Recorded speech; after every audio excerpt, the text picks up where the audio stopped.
दोस्तों नमस्कार। सनातन धर्म चैनल में आगे बढ़ते हैं। दोस्तों, अगर आप लोगों को मेरी वीडियो पसंद आ रही हो तो मेरे चैनल को सब्सक्राइब करिए, लाइक करिए और कमेंट करके बताइए कि इसमें मुझे और क्या करना है। क्योंकि मेरा उद्देश्य है सनातन धर्म की बातों को आप तक पहुंचाना, जीवन को एक सुखमय तरीके से जीने का तरीका बताना। आज जो है दोस्तों, मैं एक मुद्दे को ले रहा हूँ। एक थोड़ा सा हंसी मजाक वाला मुद्दा है, क्योंकि भारत की एक संस्कृति रही है कि सुख की प्राप्ति किसी भी तरीके से किसी भी कंडीशन में आप देखते हैं मुसीबत आती है। लेकिन भारत का सामाजिक ढांचा, आर्थिक ढांचा, धार्मिक स्ट्रक्चर, ये सब जो चीज़ें हैं कुछ इस तरह से डिजाइन किया गया है सनातन धर्म संस्कृति में कि आपको बड़ी से बड़ी प्रॉब्लम से निकाल देता है।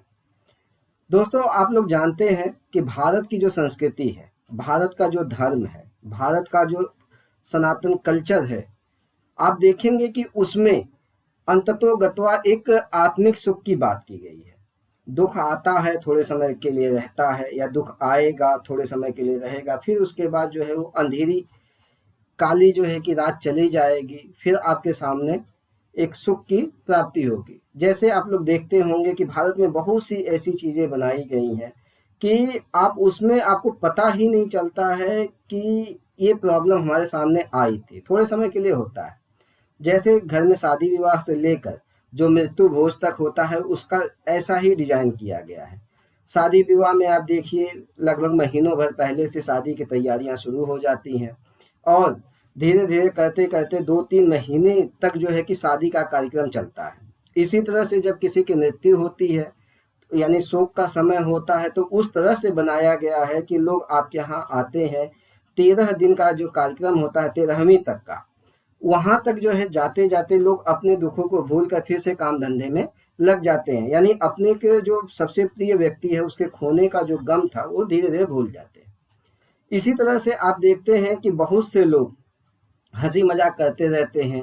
ऐसे लोगों का आपके जीवन में होना बहुत जरूरी है, जो आपको छोटी छोटी बातों में उलझने न दें। इसी क्रम में जो है कि होता क्या है कि हम लोग आपस में कहीं बातचीत करते हैं, या मतलब कि कहीं पे खड़े हैं, तो आप देखेंगे 4-5 लोगों का ग्रुप होता है, उसमें से 1-2 व्यक्ति आपको ऐसे मिल जाएंगे जो बहुत मजाकिया टाइप के होते हैं। वो बहुत सी चीज़ों को गंभीरता से नहीं लेते हैं, या लेते भी हैं तो वो आपके सामने प्रस्तुत नहीं होने देते हैं। आपको लगेगा ये बंदा तो एक अलग ही मूड में रहने वाला, एक अलग ही मिजाज में रहने वाला है। दोस्तों, इसी तरह से लोग कहते हैं क्या आपने खोया क्या पाया। तो जब ऐसा लोग कहते हैं तो आप भी उसको हंसी मजाक में ही लिया करिए। जैसे अगर कोई आपसे कहता है क्या खोया और क्या पाया, उसको आप जवाब दीजिए कि जो गाजर के हलवे में डाला जाता है वो खोया होता है। मिठाई होती है, आप जानते हैं गाजर के हलवे को स्वादिष्ट बनाने के लिए खोए का प्रयोग किया जाता है। और क्या पाया, तो आप जानते हैं कि जो चारपाई होती है उसके जो है कि 4 पाए होते हैं, यानी जो जिस पे चारपाई खड़ी होती है वो पाया होता है। ठीक है। उसके बाद भी अगर जीवन का कोई समस्या का हल नहीं निकल रहा हो तो आप एक किसान के पास चले जाइए, वो हल भी आपको दे देगा। कहने का मतलब ये है कि जीवन में बड़ी से बड़ी समस्याएं छोटी से छोटी बातों से सॉल्व हो सकती है। जीवन को जितना एंजॉय करेंगे वही आपके साथ रहेगा। नहीं तो जीवन में टेंशन, परेशानियां, डिप्रेशन, ये सारी चीजें आती रहेंगी। कब तक आप उलझे रहोगे। भारतीय समाज में ऐसी चीजें बनाई गई हैं, ऐसी चीजें हैं भारतीय संस्कृति में, भारतीय परंपरा में, कि आप देखेंगे कि छोटी से छोटी चीजों में आप इंजॉय करोगे। किसी चीज को आप ज्यादा ईगो से मत लीजिए। ज्यादा ईगो करेंगे, ज्यादा उसके बारे में सोचेंगे तो आप खुद परेशान होंगे। उन चीजों से निकलिए। आप केवल और केवल किस पे ध्यान दीजिए कि आपको किस तरह से आप खुश हो सकते हैं। पैसा आएगा, पैसा जाएगा। पैसा कभी किसी के पास टिकता नहीं है, तो पैसे के पीछे भागिए मत। पैसा जरूरत है। कहा जाता है खुदा की कसम, पैसा खुदा तो नहीं, लेकिन खुदा की कसम पैसा खुदा से कम भी नहीं है। ये बात सच है। लेकिन पैसे का मतलब केवल इस पैसे से नहीं है जिसको आप भौतिक साधन के रूप में देख रहे हैं। पैसे का मतलब उस पैसे से भी है जिसमें से आपको आत्मिक शांति मिलती है। वो भी एक पैसा है, वो भी एक धन है। आपने कितने लोगों को कमाया है। बड़ी से बड़ी प्रॉब्लम आपकी जो है कि लोगों के बीच में बैठ के सॉल्व हो सकती है, अच्छे दोस्तों के बीच में बैठ के सॉल्व हो सकती है। छोटे छोटे जो है कि एक कदम जो है कि बड़ी सफलताओं को दे सकते हैं। इसलिए जीवन में कभी घबराइए मत। जीवन में हमेशा आगे बढ़ने की कोशिश करिए। आप कोई भी काम करते हैं मन से कीजिए, आप देखेंगे कि उस काम में आपको सफलता भी मिलेगी, पैसा भी मिलेगा, और अपने परिवार का जीविकोपार्जन भी आप चला सकोगे। जरूरी नहीं है कि हर कोई एक सरकारी नौकरी ही करे। जरूरी नहीं है आप मल्टीनेशनल कंपनी में काम करके ही खुश रह सकते। आप जो है कि छोटे से छोटा काम भी करके, आज की डेट में मैं देखता हूँ बहुत से मेरे मित्र हैं जो छोटे से छोटा काम भी करते हैं लेकिन पैसा बहुत अच्छा कमाते हैं, और बहुत से और सुखी भी हैं। और बहुत से ऐसे मित्र हैं जो बहुत अच्छे पोस्ट पे हैं, आईएएस हैं, पीसीएस हैं, उसके बाद भी उनके जीवन में टेंशन बनी रहती है। तो आपको ये देखना है कि आपके जीवन में सुख कैसे मिलता है। आप भौतिकवादी संस्कृति की तरफ ज़्यादा जाओगे तो दुखी रहोगे। भौतिकवादी संस्कृति सही है कि हमारी ज़रूरतों को पूरा करती है, लेकिन उस भाग दौड़ में कभी भी अपने जीवन को नष्ट मत करिए।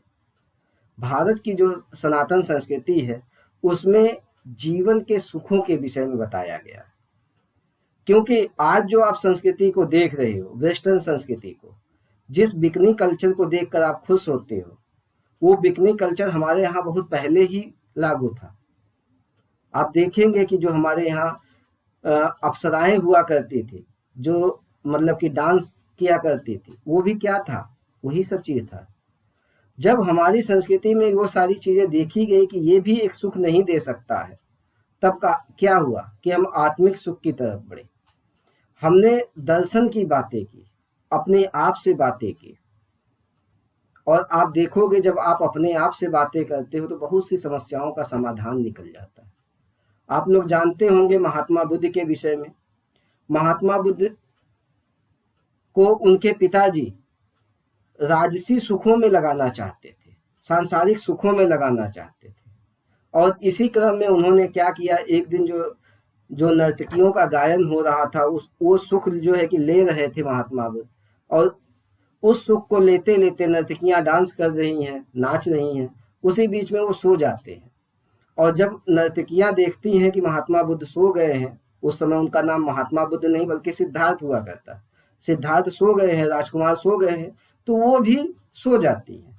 और एकाएक बीड़ा जो रखी रहती है उसकी झनकार होती है हवा के माध्यम से, उनकी आंख खुलती है सिद्धार्थ की, और वो देखते हैं जो नर्तकियां अभी डांस कर रही थी, सजी धजी थी, बहुत सुंदर लग रही थी, वो जब सो गए तो उनके बाल बिखरे हुए थे, मुंह से लार टपक रहा था, कपड़े इधर उधर फैले हुए थे, और वही कुरूप सी लग रही थी।